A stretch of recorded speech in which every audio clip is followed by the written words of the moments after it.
Então, a gente está abrindo aqui mais uma aula, né, do curso Prodigy 2.0 e a gente está iniciando um novo módulo hoje, né, que é o último módulo do curso, onde vamos estar falando sobre a comunicação científica. Então, a gente vai estar apresentando diferentes estratégias usadas, né, por diferentes pesquisadores, fazendo a comunicação para diversos atores sociais. E nessa primeira aula desse último módulo, a gente vai falar um pouquinho sobre uma experiência que a gente vem tendo no estado do Acre. Então, a gente vem trabalhando, né, com extrativistas florestais e junto com a Larissa Cruz, então não vou estar sozinha nessa apresentação, a gente criou o Ecoconexão. Eu vou compartilhar a minha tela com vocês nesse momento, então depois eu não vou conseguir mais enxergar vocês, mas a qualquer momento vocês fiquem à vontade para me interromper, tá ok? Por favor, alguém pode confirmar para mim se estão enxergando a minha tela? Ok, obrigada. Larissa, você já iniciou a gravação? Ok. Então, tá bom, gente. Então, eu vou estar falando um pouco sobre a geração de conhecimento aqui no estado do Acre, né? O caso do Ecoconexão. E aí, a minha ideia para essa apresentação foi apresentar, assim, o que... Ixi, alguém entrou na sala. O que eu pensei, né, quando eu tive que iniciar esse trabalho, tá? Então, vou dar um breve contexto para vocês entenderem como é que a coisa teve início. Então, eu vou seguir aqui. Os slides estão passando? Sim. Ok, obrigada. Então, começando com esse breve contexto. Primeiro, como é que surgiu a ideia de começar a trabalhar com divulgação científica? Porque não era o meu campo de atuação, né?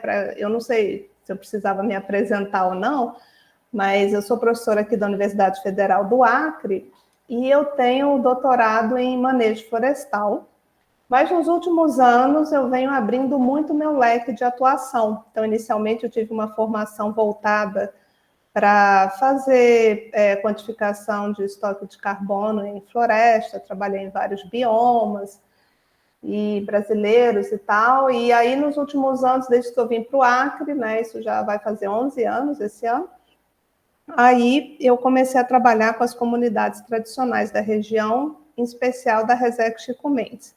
Mas até então, nada ligado à divulgação científica. Eu fazia aquele básico que as pessoas da academia fazem, né, ao longo da sua trajetória acadêmica, que era participar de conferências, né, primeiro com posters, depois dando palestras, e muito eventualmente fazendo assim um trabalho com, vamos dizer, a comunidade não acadêmica, né, e era isso. Eu também nunca fui assim uma pessoa voltada para essa questão das redes sociais, eu nunca fui assim frenética, né, em ficar postando e fazendo. Então, esse era o meu contexto. Então, o que aconteceu? Primeiro foi esse projeto, né, que foi um projeto que a gente teve entre 2015 a 2021, né? Então, foi um projeto que eu tive a oportunidade de ser a investigadora principal, a PI, e foi junto com o professor Stephen Peirce, da Universidade da Flórida. Então, esse foi um projeto que ele caiu no meu colo assim que eu cheguei no Acre, foi no mesmo ano que eu cheguei, surgiu a ideia desse projeto. E aí a gente escreveu, né, se dedicou muito e conseguimos aprovar a grant dele. Então, foi um projeto que ele tinha um braço que eu já conhecia bem, que era a parte de dinâmica florestal, né, da questão do estoque de carbono nas florestas aqui do sudoeste da Amazônia. Mas tinha um outro braço que foi um desafio para mim, que foi começar a trabalhar com as comunidades, né? Então, imagina, eu tinha recém-chegado no Acre, eu não tinha experiência de Amazônia, e aí veio essa oportunidade, eu tive que ir para trabalhar, primeiro escolher onde é que ia trabalhar, então, né, depois de conversar com muitas pessoas, tal, a gente escolheu trabalhar na Resex Chico Mendes, e aí ir para o Seringal, né? Então foi do zero que eu comecei isso. Claro, tive o apoio de muitas pessoas, não foi um projeto que eu desenvolvi sozinha, efetivamente, né? Era um projeto grande, então a gente tinha várias pessoas participantes, mas a questão de montar a estratégia, de como é que ia fazer, né, muito partiu realmente de mim. E aí foi uma coisa natural, no sentido assim, eu pensava como tratar as pessoas, como lidar, como apresentar o conteúdo e etc. Então, foi uma coisa assim que a gente foi desenvolvendo. A SOS Amazônia apoiou muito a gente nesse início, né? Ele já tinha uma experiência trabalhando com as comunidades também. E aí, nesse trabalho, a gente teve que fazer vários workshops, porque a ideia era ensinar essas comunidades o monitoramento da saúde da floresta. Até por isso que o projeto, vocês podem ver aqui no canto superior direito, a gente criou esse nome fantasia para ele, que era mais fácil para a gente estar, né, usando esse nome com a comunidade, que foi o projeto Saúde da Floresta. E por que fazer monitoramento da saúde da floresta? Porque naquela época a gente tinha uma situação que havia uma expectativa de que iniciar um sistema de pagamento por serviço ambiental no âmbito das Resex aqui do Acre. E aí, pensando nesse tipo de programa, a comunidade ela tem que ser apta, né, ter capacidade para fazer esse monitoramento ela mesma. Então, foi nesse contexto que esse projeto foi desenvolvido, né? E aí, esse projeto foi andando e aí surgiu uma demanda, né, dentro da comunidade, falando, olha, vocês estão esquecendo das crianças, as crianças são o futuro da Resex. E aí surgiu uma oportunidade de concorrer a como se fosse uma grant extra do projeto, e aí a gente criou um projeto que a gente chamou de Saúde da Floresta nas Escolas, né? Então, esse projeto ele foi aprovado, e aí a gente criou um kit, né, de aprendizado e tudo, e aí fomos fazer o treinamento de professores, coordenadores pedagógicos em como usar o kit. Então, aqui vocês podem ver algumas fotos dessa experiência. Então, por conta desse projeto, que foi o quê? Quase 6 anos de projeto, eu ganhei muito know-how com relação à comunidade. Tá? Então, para você ver assim, que eu decidi trabalhar com divulgação científica voltada para os extrativistas, não foi do além, né? Eu já tinha essa bagagem desse projeto. O outro ponto importante para mencionar foi no cenário de morte, né? A gente estava plena pandemia, e aí naquele caos, né, de infelizmente muita gente morrendo e ao mesmo tempo a gente na loucurada em casa com as crianças, né? E aí o Stephen, ele mandou para a gente, né, olha, tem um edital aqui aberto, né, voltado para fazer essa comunicação com diferentes atores sociais de forma remota, né? E aí a gente começou a se reunir, né, e montando, e aí escrevemos uma proposta. E nessa proposta, a ideia era assim, falar sobre ciência em geral, porque lembra que nesse momento, aqui no Brasil, principalmente, a gente estava com um movimento muito forte anti-vacina, movimento anti-ciência, por conta do contexto político daquela época, né? Então, era muito assim como se fosse uma resistência a esse movimento anti-ciência. Então, a gente, naquela época, previu que ia usar o rádio, ou ia fazer entrevistas também com cientistas em rádio, né? Porque a gente tinha como ideia de que o rádio seria a melhor forma para realmente estar alcançando essas pessoas naquele momento. A proposta, ela infelizmente foi rejeitada, mas ela serviu muito de base para o que viria depois. E o que veio depois? Pandemia passou e abriu o edital da Fulbright Amazônia. E aí eu, sem muita pretensão, né, eu achava assim que era um programa extremamente concorrido, muito competitivo e tal, mas eu falei, né, o não a gente já tem, vamos tentar o sim. E me inscrevi nesse programa, e na hora de fazer a inscrição, você tinha que propor um projeto. E aí, eu fui e conversei com o Stephen, falei, Stephen, vou me inscrever nisso aqui e tal. E aí eu pensei em puxar um pouco aquela ideia da comunicação que a gente tinha começado a desenvolver lá na outra proposta, ele achou ótimo. Só que aí o que eu fiz? Por conta do contexto, que aí a gente já estava em outro momento, né? Agora a gente já estava fora de pandemia, o movimento anti-ciência não estava mais tão forte, mas o que estava vindo muito forte era a questão de mudança do clima. E pela experiência que eu já tinha tido antes com as comunidades, com relação à parte do monitoramento da saúde da floresta, eu sabia que tinha algumas lacunas com relação a isso. Então, eu propus o projeto, né, para reduzir essas desigualdades pela disseminação desse conhecimento científico para esses extrativistas. Então, a ideia era focar em mudanças do clima, né, na questão de adaptação, mitigação, para ajudar nesse desenvolvimento sustentável no estado do Acre. E deu certo, né? Eu fui aprovada nesse edital, então eu tive aí os fundos, o recurso financeiro, para estar executando essa proposta, né, no âmbito dessa chamada da Fulbright. Só que aí, quando eu já tinha né, recebia o recurso, eu comecei a pensar mais, assim, pensei assim, mas como é que está essa questão da comunicação sobre a mudança do clima? Então, eu comecei a pesquisar. Então, assim, aí já estou falando, eu não estou falando diretamente com vocês em etapas a serem consideradas ao fazer a divulgação, mas vou falar sobre isso ao longo dessa minha apresentação. Então, uma coisa muito importante é você saber, você vai falar sobre determinado tema. O que é que já tem sobre isso? Né? Já tem gente que fala sobre isso, e se tem, falam o quê? Como é que as pessoas se posicionam com relação a esse tema que você pretende abordar? Então, eu comecei a pesquisar um pouco sobre isso.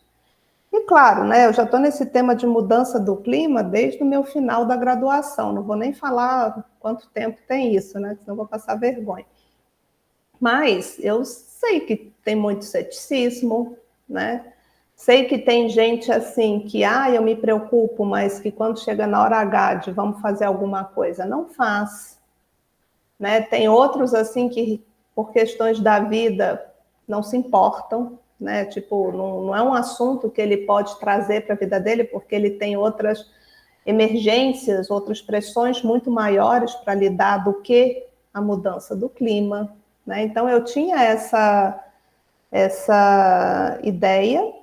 E aí eu achei muito legal esse estudo, que é um programa da Yale, né, nos Estados Unidos, que ele fala sobre comunicação da mudança do clima, e eles dividiram as pessoas, né, eles fizeram um estudo lá nos Estados Unidos, e com base nas respostas, dividiram em perfis, e criaram aí 6 perfis. Eu achei que esses perfis realmente representavam muito bem, né, o público que a gente tem quando a gente fala de mudança do clima. Então, por exemplo, tem aquela pessoa que é mais alarmista, né, fica lá vidrada naquelas notícias, né, de desgraça, mas muitas vezes não sabe, né, o que realmente poderia estar fazendo para minimizar essa mudança do clima no seu dia a dia. Tem o outro, que é o preocupado, que eu não sei se vocês podem ver meu mouse, mas eu estou aqui nesse segundo, aqui do 29%. É uma pessoa que ele estuda, né? Procura saber sobre o tema e tal, só que ele suporta a ação, mas muitas vezes ele não vai virar um ativista, né? Quer dizer, ele não é aquela pessoa que vai entrar na divulgação do tema, tá? Ele estuda para ele mesmo e trata, né, de estar fazendo alguma coisa no seu dia a dia. Tem um outro aqui, eu estou no 26%, como é que eu poderia traduzir assim, vamos dizer, não sei se seria um preocupado, ou tem noção do que acontece, mas fica como se fosse em cima do muro, né? Ele entende que existe a mudança do clima, mas é como se para ele fosse uma coisa distante. Então, é aquela coisa que a gente vê, por exemplo, assim, o urso polar, né? O urso polar vai morrer afogado, etc. Mas é o urso polar, lá longe, né? Está muito longe da minha realidade, né? Então, ele não tem assim, muita noção do que pode fazer e não se posiciona. Tem aquele que tem assim dúvidas, né? Tem incertezas, então não tem muita certeza se a mudança do clima está acontecendo ou não, né? E aí, se acha que está, muitas vezes vai achar que não é culpa do ser humano, que é um fenômeno natural. Então, aí ele vai estar muito ligado a questões políticas conservadoras, ou se não aspectos religiosos, né, que falam o que apontam que a mudança do clima não tem a ver com o ser humano. Ou vão dizer que é uma coisa que Deus mandou, que é uma resposta que volta e meia a gente escuta também.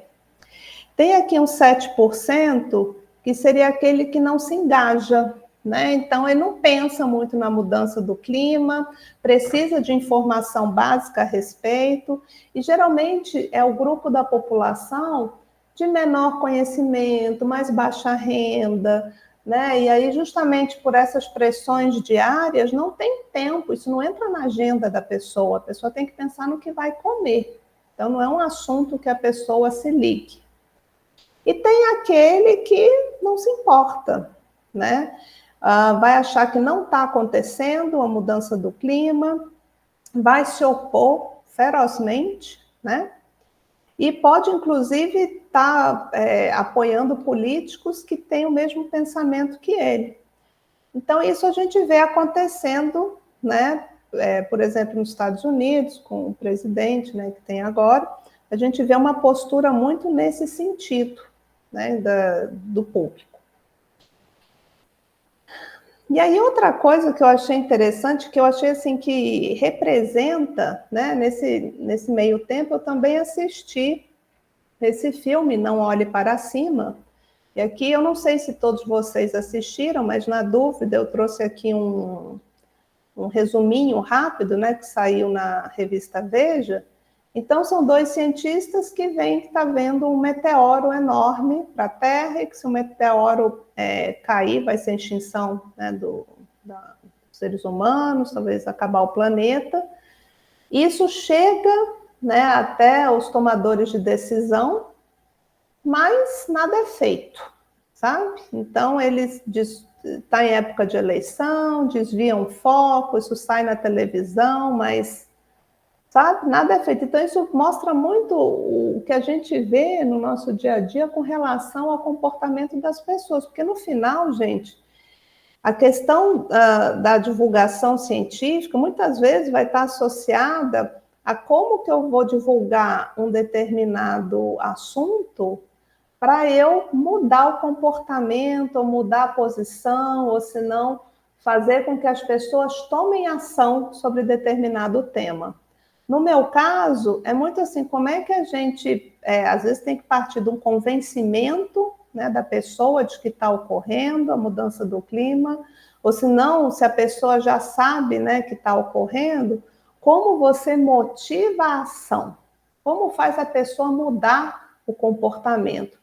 E aí, inclusive, a gente tem vários papers publicados no âmbito da psicologia, né, e no qual discorrem sobre como que as pessoas enxergam, por que as pessoas ficam na inação. E esse filme mostra muito bem sobre isso. É só você trocar o meteoro pela mudança do clima. Aí a gente vê exatamente o que está acontecendo agora no nosso dia a dia. Nesse sentido do comportamento, né, e aí trazendo esse paradoxo do clima, né, por que, apesar da gente ter o conhecimento, apesar da ciência hoje ter um grau de incerteza baixo, sobre o que é a mudança do clima e por que está ocorrendo. Mas, apesar disso, por que as pessoas não mudam? Né? Então, tem esse pesquisador, ele é um psicólogo e ele tem muitos estudos importantes na Nature, inclusive, onde ele vai trazendo essas questões de por que isso vem acontecendo. E aí eu achei muito interessante essa abordagem aqui que ele fez, onde ele foi mostrando diferentes barreiras que fazem com que as pessoas não possam ou não consigam mudar, né? Ou fazer alguma coisa para estar mitigando no seu dia a dia. Então, eu vou falar um pouquinho com vocês a respeito disso. Então, quando a gente pensa aqui nessa primeira barreira aqui azulzinha, então é a questão da percepção, né? Então, aqui ele coloca a mudança do clima é percebida como algo abstrato e que não faz parte da nossa experiência do dia a dia. Então, para muitas pessoas, eles não estão experienciando a mudança do clima. É claro que isso, nos últimos 2 anos, isso tem mudado, né? Porque, por exemplo, a gente viu, chegou lá em Los Angeles, chegou quase que em Hollywood, né? A questão dos incêndios, né? Agravados por conta da mudança do clima e etc. Então, assim, está chegando nas pessoas mais poderosas, mas muitos ainda não têm essa percepção.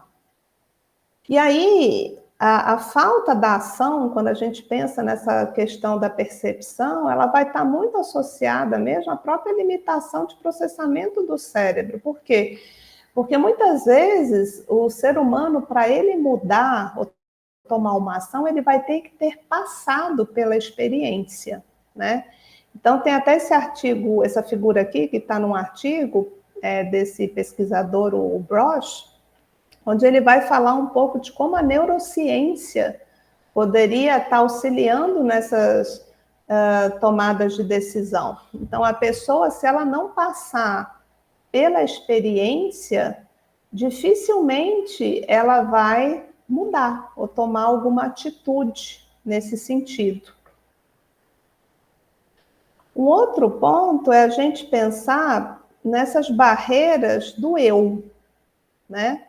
Então, a ação climática, quando a gente vai pensar no que eu tenho que fazer, né, no meu dia a dia, eu posso fazer muitas coisas, todos nós sabemos, só que muitas delas não trazem benefícios diretos e perceptíveis para a pessoa. Então, a gente tem que, quando está fazendo uma ação de divulgação nesse âmbito da mudança do clima, e aqui eu vou ficar o tempo todo focada em mudança do clima, porque é o estudo de casos que eu estou trazendo, né? A gente tem que procurar linkar a ação com um benefício que poderia vir para a pessoa.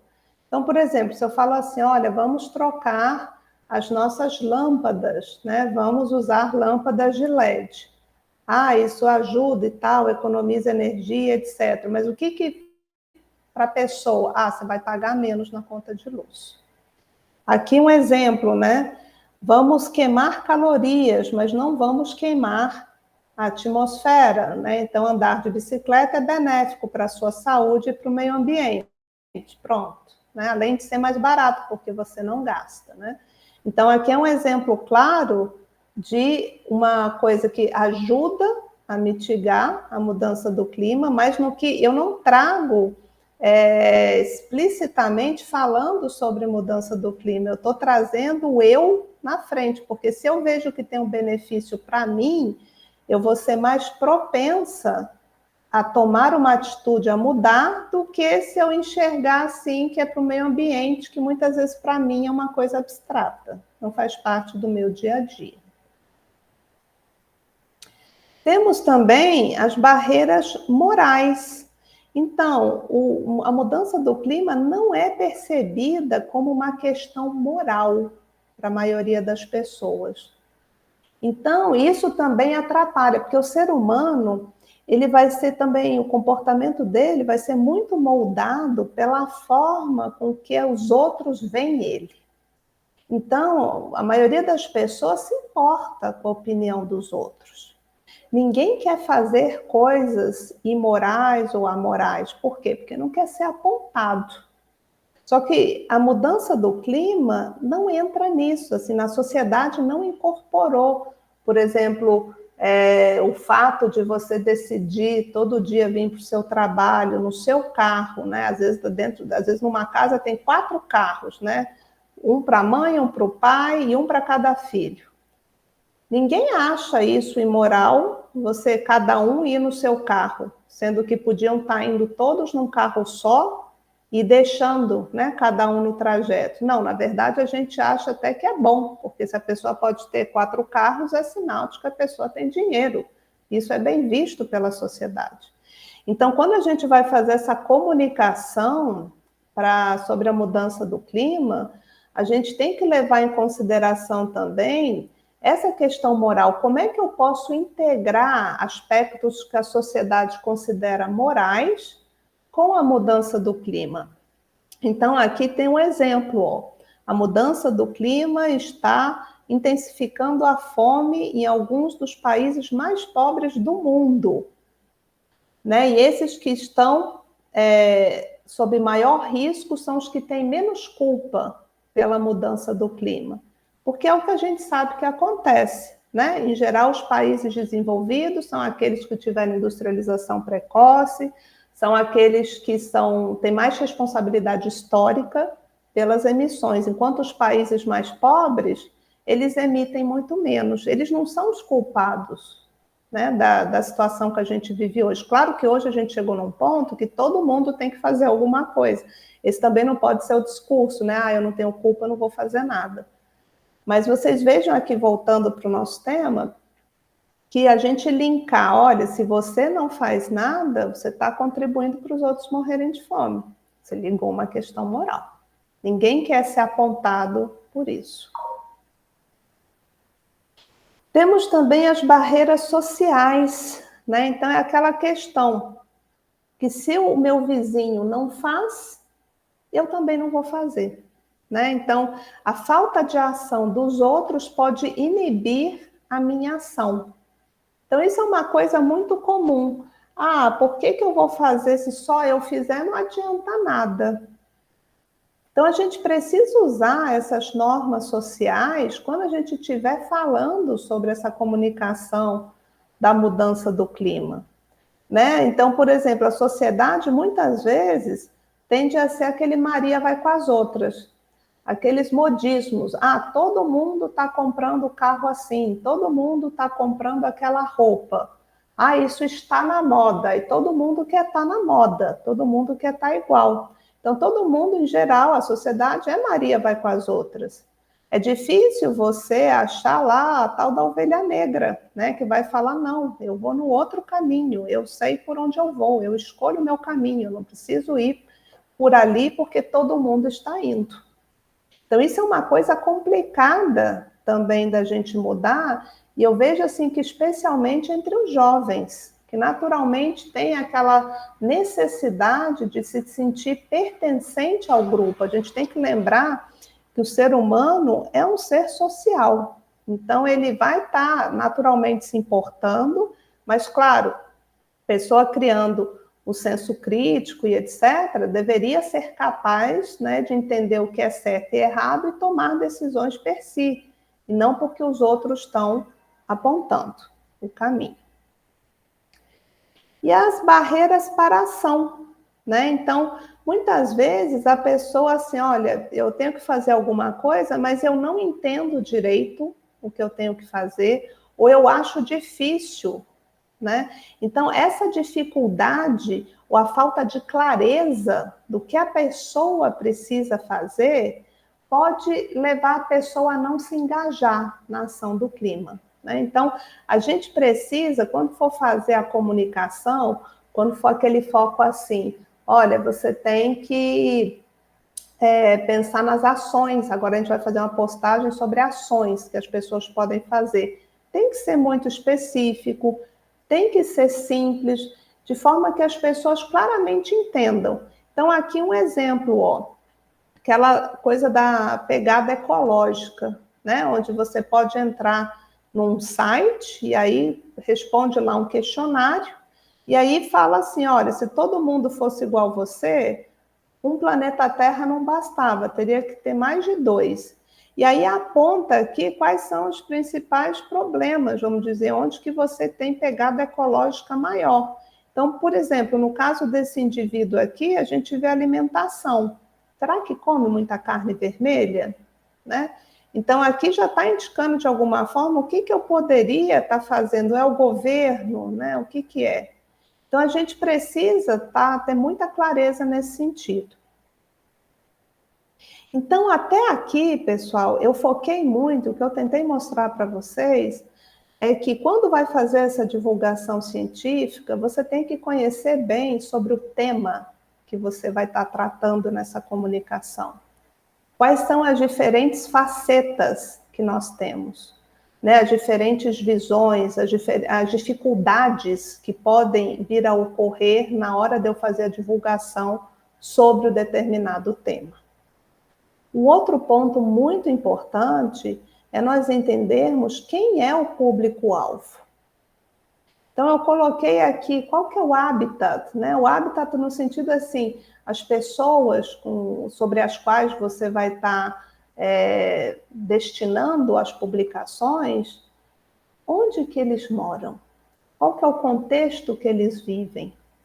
Do que eles precisam? Como eles gostam de receber a informação?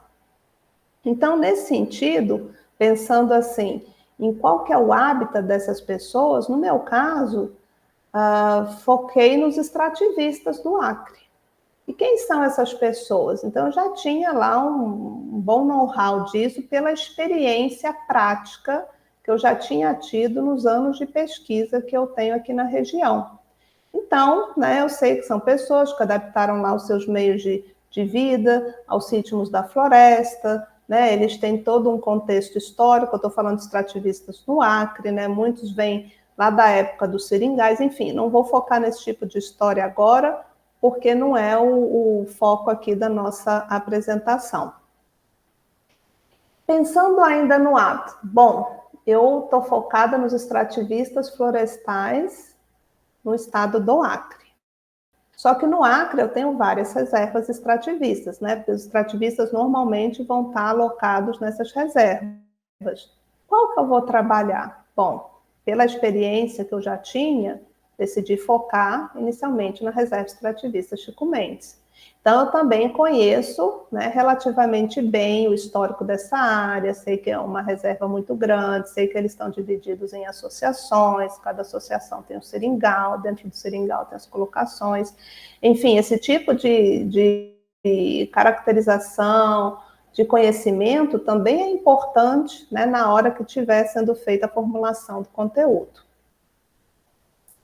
Sei também a história dramática por trás da criação dessa reserva extrativista Chico Mendes. Então, é necessário a gente fazer uma pesquisa mesmo, né, para a gente ter uma boa caracterização e conhecer bem aonde esse meu público-alvo mora, em qual contexto de vida eles estão inseridos. É isso que eu estou tentando apresentar aqui para vocês. E as demandas? Quais são as demandas que eles têm? Bom, também, por conta de anos de trabalho na Resex e tudo, e aí eu sou uma pessoa que eu acredito assim, que quando a gente vai trabalhar com as pessoas, isso eu fui aprendendo mais recentemente, né, por conta dessa experiência da Fulbright, enfim, fiz um curso de etnografia, aprendi mais sobre essa parte de antropologia e métodos qualitativos, e eu vi que eu fazia certas coisas sem saber que era o que tinha que fazer. Mas o fato de você estar imerso lá, né, fazer aquela observação participativa, de você estar lá com eles, né, não tem outra forma de você conhecer as necessidades das pessoas se você não vive aquilo, né? E por muitas vezes eu tive a oportunidade de viver e de passar um pouco pelos perrengues que eles passam. Então, eu sei, por exemplo, a sensação que eles têm de abandono pelo poder público, a questão da terra não ser deles, ser apenas cedida, a questão da dificuldade de meios de subsistência, e por isso fica sempre aquele embate entre o extrativismo e a questão do boi, né? A dificuldade de se deslocar lá dentro, né? Então, eu já atolei no período seco, porque se atola na areia. No período da chuva também já fiquei lá atolada na lama, sabe? Já caí de moto, né? Então, enfim, já passei por várias coisas lá com eles, que são coisas que eles passam no dia a dia. A questão da juventude, também esse conflito geracional, né? Os mais antigos querendo manter esse extrativismo e o jovem, mas ao mesmo tempo vindo esse movimento da juventude muito forte, querendo trazer de volta essa ideia apregoada pelo Chico Mendes e etc. E, por outro lado, a dificuldade de você conseguir engajar eles em projetos, porque eles estão cansados, né? Na verdade, eles foram explorados mesmo, muita gente chegando lá para pegar a informação e nunca mais voltava. Então, eles não vinham benefícios nisso. Então, o fato de já ter tido essa experiência também me deu uma certa tranquilidade no sentido assim, de que eu tinha noção dessas demandas, né? Então, quando você for fazer um trabalho com divulgação, é importante você refletir sobre isso. Eu sei, e não é o eu sei na sua perspectiva, é o eu sei do que você sabe que eles falam que eles precisam. Isso a gente só consegue com a convivência, não tem outra forma. Então eu tinha essa boa ideia, mas e com relação especificamente à mudança do clima? Quais eram as principais demandas que eles tinham, ou os problemas que eles enfrentavam? Eu tinha ideias, mas eu queria confirmar algumas coisas. Então, para isso, o que eu fiz? Eu fui para campo, viajei, né? Então, viajei, fiquei lá, né, em 2 regiões, né, que eu já tinha bastante contato. Vi muita coisa, porque eu rodei muito lá dentro, né, da Resex. Conversei com muita gente, né, fiz algumas entrevistas. Isso me deu uma segurança do que eu precisava focar com relação à mudança do clima, né? Com relação aos problemas que eles enfrentam e o que eles têm de informação, né? Sobre as causas, sobre eventualmente a forma de mitigar e se estão fazendo alguma coisa para se adaptar. Então, ficou muito claro para mim, após esse trabalho de campo, que eles, claro, sabem que a mudança do clima está ocorrendo, né? Muitos reclamaram da temperatura, muitos reclamaram também da escassez hídrica, né? Aquele garapé que nunca secava, agora seca. Agora, quando você pensa assim, o porquê, que eu perguntar, mas por que isso está acontecendo? A gente já via assim que não se sabia direito o porquê. Quando falava de mitigação e adaptação, aí é nada, né? Então, isso me deu o que eu precisava para seguir, né, e pensar no tipo de conteúdo que ia ser criado. Um outro ponto importante para a gente conhecer bem o público-alvo é pensar em como que eles obtêm a informação. Então, nesse sentido, eu vinha com aquela ideia forte de que seria um rádio. E realmente, quando eu comecei a trabalhar na Resex, realmente o rádio a gente via muito presente. Mas nos últimos anos, a gente teve algumas coisas que impactaram. Bom, primeiro foi a questão de chegou a energia elétrica, né? Então, a gente tem postes com luz dentro da Resex. Em áreas mais distantes, nós temos placas solares, né, que alimentam as baterias. E aí, chegando luz elétrica, né, quem chegou mais forte? A televisão. Então, a televisão é uma forma que eles obtêm informação, eles assistem jornal. E aí, outra coisa, eles assistem as novelas da Globo, por exemplo, né, que são feitas lá no Leblon. Então, isso tudo contribui para mudar também um pouco da forma que eles têm de enxergar o mundo e muda também um pouco das suas demandas, das suas necessidades. E outra coisa muito importante, que é mais recente, que está se espalhando rapidamente dentro da Resex, é a Starlink. Então, aqui a gente está vendo o Wendel, que é o presidente da Mopreab, instalando uma Starlink na casa de um comunitário.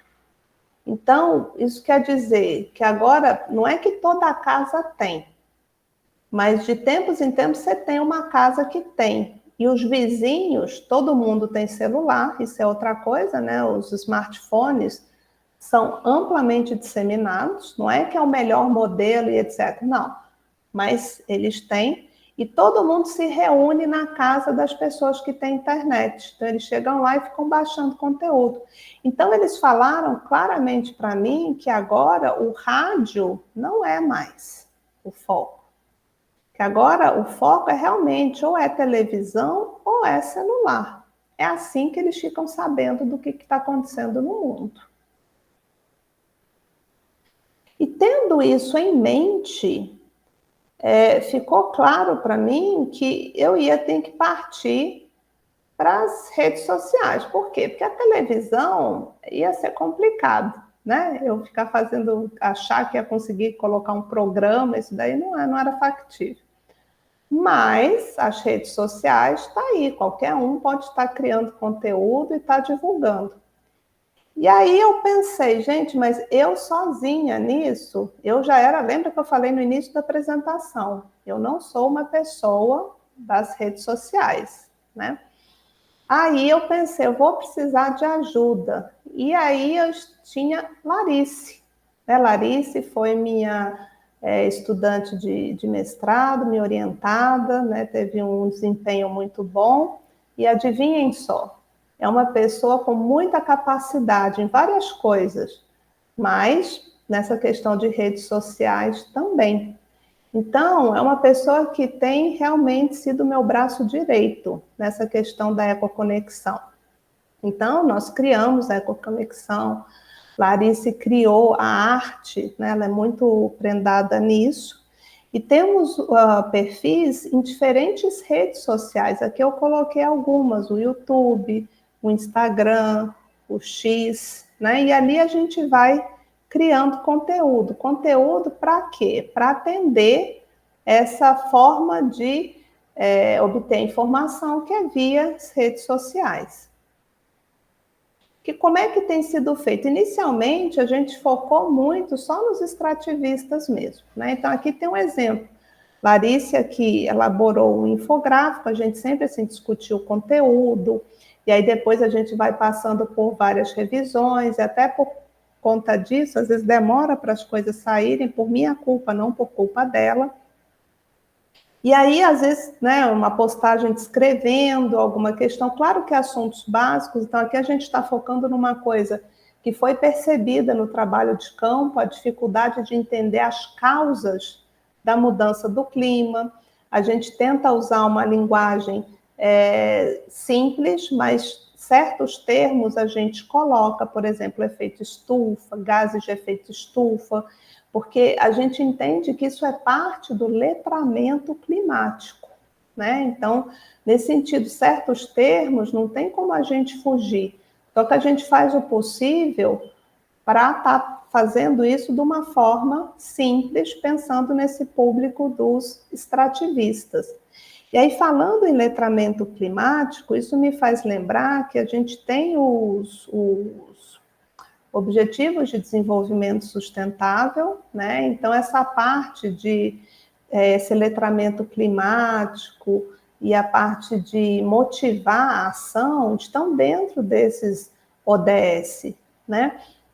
Como é que você espera que uma pessoa vá tomar ação ou mudar se a pessoa nem entende o assunto? Né? Então, claro, eles não entendem, não é questão de ignorância, mas é questão que a vida tem muitas demandas e muitas vezes não tem o tempo.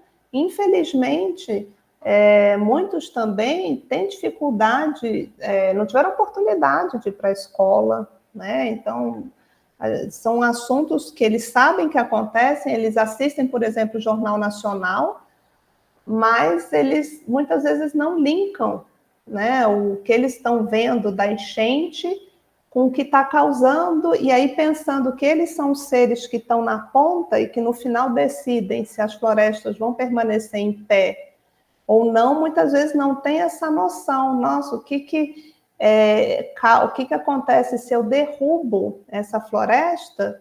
O que acontece? Por exemplo, aqui está escrito, se as árvores forem cortadas e queimadas, vão liberar carbono que armazenava biomassa. Então, a pessoa vai seguindo e vai vendo. Isso daqui gera emissão de gases e etc.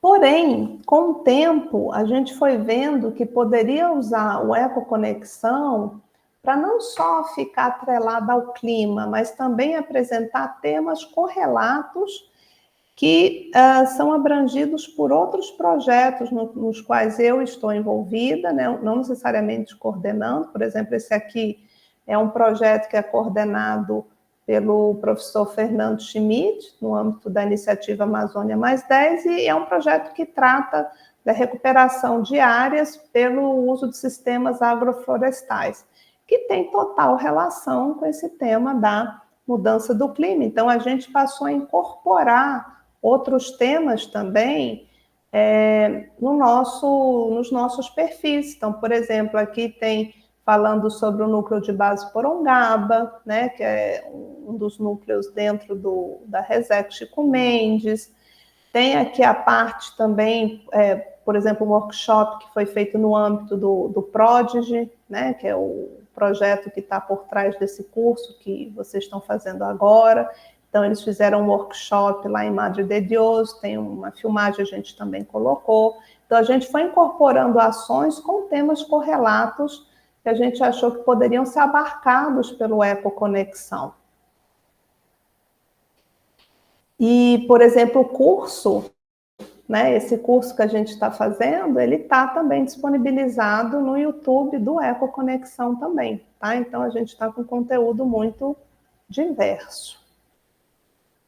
E agora eu vou convidar, Larice, para que você tome a palavra. Você consegue... eu posso ir passando o slide para você? Como é que você gostaria de fazer? Perfeito.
Obrigada a todos, pessoal. Eu vou estar voltando agora, vou parar a minha apresentação. Obrigada, Larissa. Estamos abrindo para perguntas. Quem quiser, Luciana, por favor, fique à vontade. Bom dia, professora. Bom dia, Larissa. Parabéns pela iniciativa. Quem não põe a cara não consegue transmitir o recado, né? Então, eu passei o carnaval, eu devia dizer que passei o carnaval trabalhando na minha dissertação, mas na verdade eu passei o carnaval estudando comunicação e marketing. E aí, dentro de comunicação e marketing, eu cheguei até em autoconhecimento. E aí, quando a professora Sabina falou lá de como atingir o público, eu acho que a gente devia ter uma base de psicologia, talvez na graduação, para entender como funcionam as pessoas, os temperamentos, os arquétipos, e falar diretamente para esse público, né? E aí a minha pergunta é, primeiro, uma indicação, deveria ter uma disciplina de psicologia, educação e comunicação lá no primeiro período, para a gente começar a fazer essa comunicação desde o início. Imagine eu, né, que sou a mais velha de todos os professores, inclusive, completamente desatualizada nesse contexto. E dois, a pergunta o meu grupo de pesquisa, onde o Axel é o tutor, lá no nosso trabalho de campo na Chico Mendes, é sobre a trilha Chico Mendes, e a gente está com foco em divulgação. Na visão de vocês, que já conhecem o contexto, qual seria a melhor forma de divulgação hoje para a trilha Chico Mendes? Obrigada, Luciana, pela sua pergunta. Larissa, você quer responder ou você quer que eu responda? Claro, se quiser começar, fique à vontade.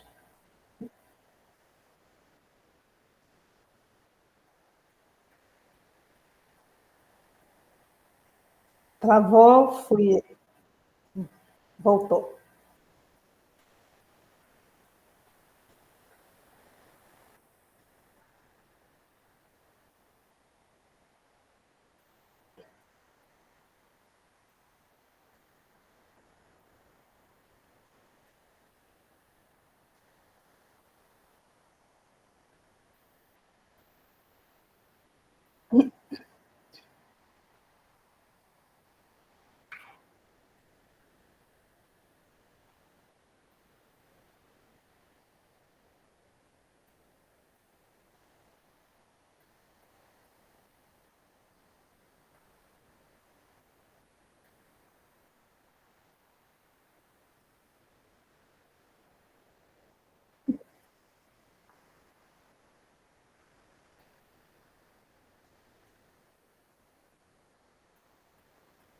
Isso mesmo, eu concordo com a Larissa, né? Eu tenho até visto no Instagram, Luciana, depois se você quiser me mandar um oi no WhatsApp, eu posso estar te encaminhando.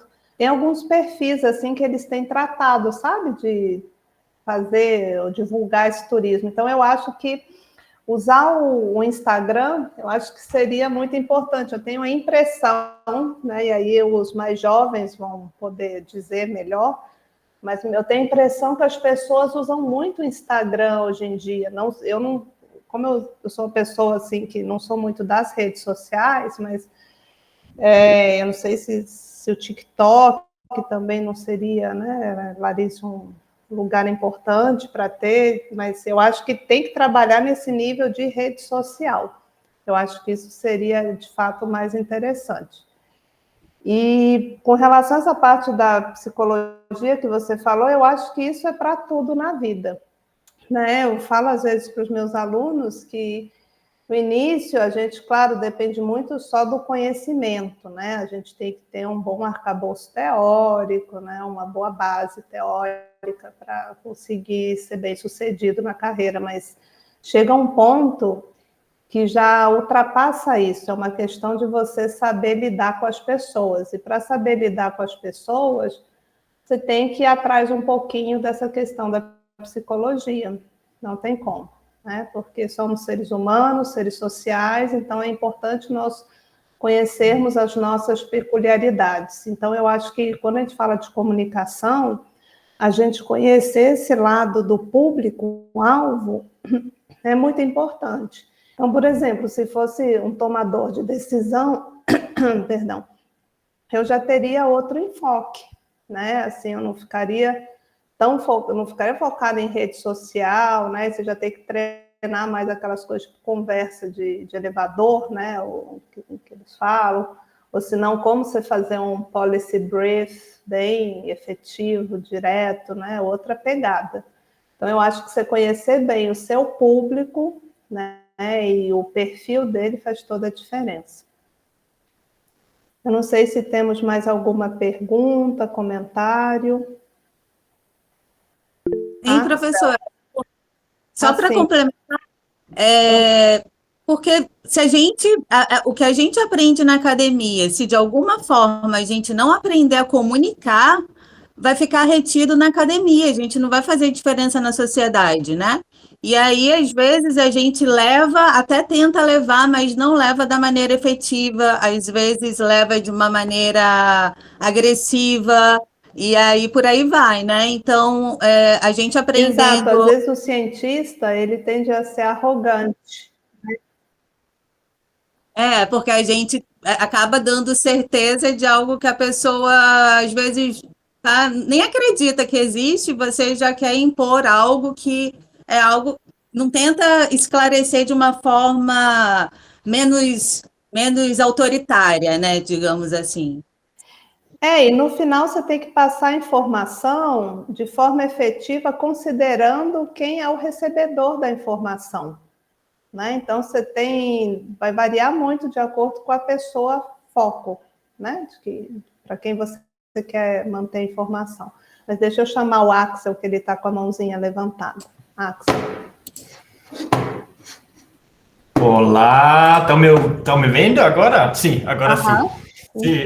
Sim, em primeiro lugar, quero parabenizar vocês, agradecer pela palestra, em primeiro lugar, mas também parabenizar para essa iniciativa da Ecoconexão. É muito interessante de testemunhar hoje o que fica de trás também, né? Como surgiu a ideia, primeiro, essa frustração que a informação não chega, e como tudo isso, né, veio se desenvolvendo, e também a gente só vê o produto feito, né, no Instagram, o vídeo de YouTube, e é muito incrível o que fica atrás, que pensamento, quando cuidado, quando a psicologia, esse exemplo das cores, né, essas coisas é muito impressionante. E daí, na real, a Luciane já fez a pergunta que eu queria fazer para o grupo que trata com a trilha Chico Mendes, mas pensando talvez uma pergunta parecida, mais específica, que talvez seria no interesse para todos os grupos, como a maioria, ou pelo menos eu, não tenho essa experiência de divulgar em plataformas e em mídias sociais, e isso, para produzir algo bonito, né, precisa de um manejo, precisa de um conhecimento também, além de todo esse pensamento que é de trás, né, na produção já. O que seriam talvez umas dicas práticas, como traduzir conteúdo pesquisado em conteúdo divulgado, né? Talvez é melhor de fazer relatos curtos de vídeo e submeter já online, ou é melhor talvez de gravar entrevistas mais intensas e depois mexer com o material em casa, no computador? Quais são as experiências ou quais são dicas para botar a mão na massa para alguém que não tem todo esse conhecimento que vocês têm, por exemplo, né? Clarice?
Obrigado, agradeço. Sobretudo que eu não uso Instagram. Está na hora de aprender. Eu achei muito interessante também, só para comentar mais uma coisa agora, porque uma coisa chave da palestra de vocês e também agora já na discussão é qual é o grupo-alvo, né? Com quem você quer estimular com os vídeos. Nesse contexto, qual seria o grupo-alvo de vinha fazer essa trilha assim na reserva Chico Mendes, né? E como tu disse que é muito importante, a gente ficou mais focando na ideia, ou eu pessoalmente, de ter relatos das pessoas, mas também é muito importante de mostrar a paisagem, né? Também, porque também uma coisa chave que é a discussão que o nosso grupo desenvolveu do projeto já. Porque se alguém do Brasil, sei lá, de São Paulo, do Rio, de Brasília, se ele quer ver a cachoeira, natureza, daí ele vai na Chapada Diamantina. Mas alguém que vem fazer a trilha Chico Mendes vai lá para saber da história dos seringueiros, né? Ele vai lá para conhecer os testemunhos dos empates e que são os desafios de hoje, o desmatamento. Então, eu acho que o biocultural, né, o socioambiental, nesse contexto é o mais chave. E o grupo-alvo também é alguém que tem justamente uma curiosidade nesses pontos de inflexão, eu acho. Então, agora já falei demais, talvez tenha mais alguém que quer comentar alguma coisa e outra pessoa falar mais uma coisa. Obrigado. Se você me permite,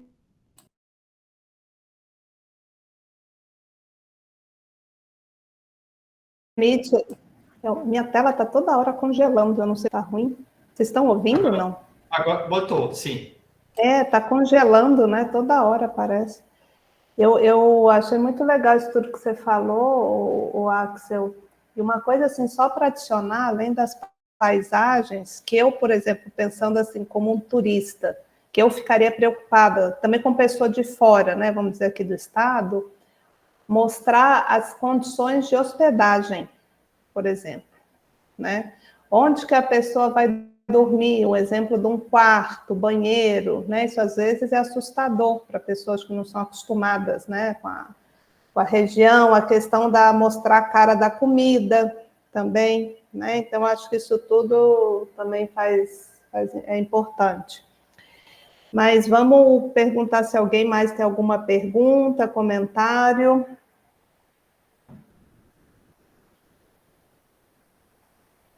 Eu estou com o meu cronômetro, a gente ainda tem 10 minutos.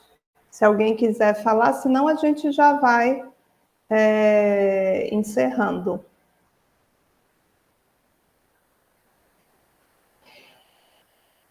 Uma coisa só que me veio à cabeça também, Axel, que, assim, o Acre não é dos lugares mais atrativos. Eu digo, quando a gente pensa assim em Brasil, não é um lugar que as pessoas pensam em vir. Então, às vezes, até fazer a ponte, assim, se você... o Acre pode ser um stopover aqui que você faz quando você está indo para Machu Picchu, por exemplo, né? Isso é uma coisa comum da gente ver aqui na região, porque a pessoa vai para Machu Picchu, que é super atrativo, então no caminho faz uma paradinha, né? Daqui você consegue ir por terra, ou se quiser ir por avião depois. Então, alguma coisa nesse sentido, e claro, falando muito forte desse aspecto do Chico Mendes, da história e etc. É isso. Luciana, você quer falar mais alguma coisa? Eu vi que você tirou o microfone. Nós fizemos uma reunião com o Fernando, lá do ICMBio, ele falou que dentro da trilha tem 3 sítios arqueológicos, e que ninguém sabe que existem esses sítios arqueológicos lá na Resex Chico Mendes. Então, eu acho também importante a gente fazer esse registro para poder mostrar para as pessoas que, além desse turismo histórico, tem esse turismo arqueológico, porque, imagina, a gente não sabe nem para que esses sítios arqueológicos existem, né? E ter dentro da Resex 3 que você pode conhecer ao mesmo tempo. Claro, é Então, fantástico. E é de quê? É geoglifo ou é outra coisa? É são geoglifo? geoglifos. Ah, olha só, é capaz de nem ter gente na Resex que não sabe. Eu mesmo não sabia que tinha na Resex geoglifo. Foram Pois é, descobertos em eles setembro só. Ah, é bem recente, então. sim, é um outro pedaço que eles começaram a mapear agora e que também a gente já pode fazer uma divulgação voltada para esses geoglifos, né? E E, aí, e e a parece que... trilha passa por eles? Hã? A trilha passa perto deles? Ah, passa? Ai, que show, gente. Então tem que focar nisso mesmo. Aquela parte da trilha vai do Chico Melo, de Porongaba, até a colocação do Seu Silva, que já não é Porongaba mais. Mas são tipo, agora não sei se Perto, me né? é pertinho, são 2 dias de trilha. E essa trilha foi implementado lá só por causa dos geoglifos. Olha só que legal. Bacana, então. Temos que ir lá Mas conhecer. a gente precisa de 2 semanas já com toda essa programação, Luciana, não? Então, fez logo, né? Vamos fazer a imersão que a professora Sabina fez, Axel. Pois é. Show de bola, gente. Alguém mais tem comentário, pergunta? Não? Então, caso não, eu vou dar por encerrado. Então, essa nossa sessão, queria agradecer a presença de vocês. Larice fez a gravação da aula, né? Depois vai estar disponibilizando no YouTube. Viu? Semana que vem tem mais com a Cláudia. E em breve eu anuncio mais informações no WhatsApp. Tá bom? Então, um bom resto de semana a todos. E um abraço, obrigada pela presença.